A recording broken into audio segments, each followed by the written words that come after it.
Au nom du Père et du Fils et du Saint-Esprit, Amen. Le Seigneur soit avec vous. Évangile de Jésus-Christ selon saint Matthieu. Généalogie de Jésus, Christ, fils de David, fils d'Abraham. Abraham engendra Isaac, Isaac engendra Jacob, Jacob engendra Judas et ses frères. Judas, de son union avec Tamar, engendra Pharez et Zara. Pharez engendra Esrom. Esrom engendra Aram. Aram engendra Aminadab. Aminadab engendra Naasson. Naasson engendra Salmon. Salmon, de son union avec Rahab, engendra Boz. Boz, de son union avec Ruth, engendra Jobed. Jobed engendra Jessé. Jessé engendra le roi David. David, de son union avec la femme d'Urias, engendra Salomon. Salomon engendra Roboam. Roboam engendra Abia. Abia engendra Asa.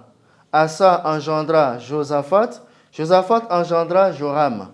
Joram engendra Osias. Osias engendra Joatam. Joatam engendra Akaz. Akaz engendra Ézéchias. Ézéchias engendra Manassé. Manassé engendra Amon. Amon engendra Josias. Josias engendra Jéconias et ses frères à l'époque de l'exil à Babylone.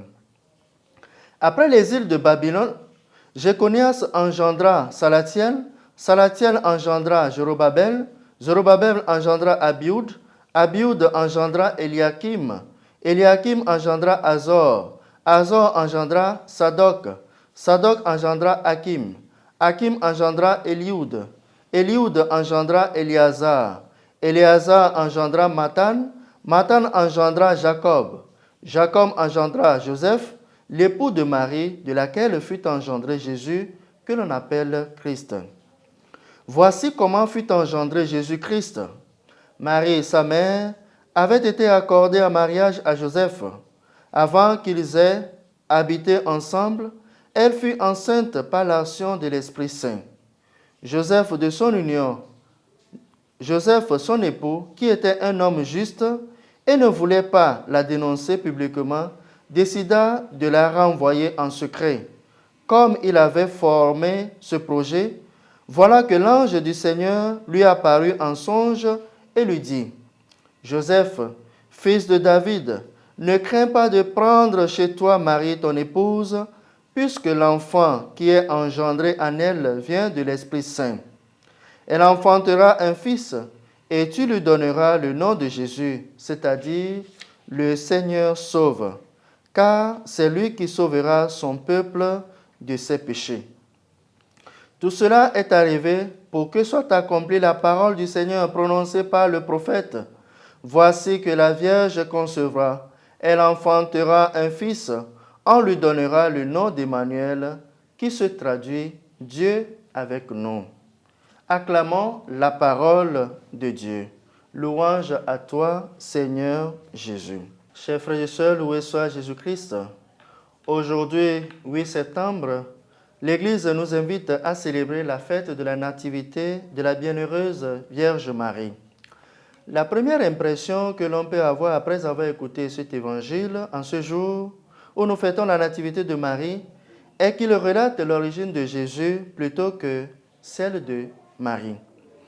En effet, en dehors des évangiles apocryphes qui nous permettent de savoir que Joachim et Anne sont les parents de la Vierge Marie, le canon des Écritures ne parle pas de la naissance de la Vierge Marie parce que la finalité des évangiles est de nous amener à croire que Jésus est véritablement Fils de Dieu, qui est le Christ. Qu'à cela ne tienne, en plaçant ce passage en cette fête, l'Église veut nous montrer que Jésus est de la descendance de David selon la chair, bien même qu'il est Dieu, et que sa naissance est intimement liée à celle de la Vierge Marie. Si l'Église veut fêter aujourd'hui la nativité de la Vierge Marie, c'est parce qu'elle a reçu de la part de Dieu une grâce particulière d'être immaculée, exemple du péché originel, qui lui permet d'être mère de Dieu. En Marie, nous avons la porte du salut, parce qu'elle est pour nous le modèle de la grâce opérante de Dieu, modèle de pureté, modèle d'espérance et de foi. En Marie, nous trouvons un modèle d'écoute de la parole de Dieu et de son accomplissement.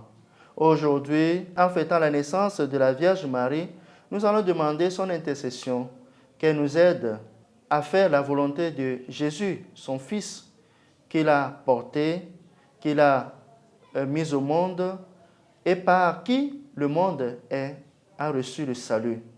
Que son intercession nous aide afin que nous soyons disposés aussi à la grâce de Dieu qui nous transformera pour sa mission, celle d'être des porteurs de son amour pour nos frères et sœurs. Au nom du Père et du Fils et du Saint-Esprit. Amen.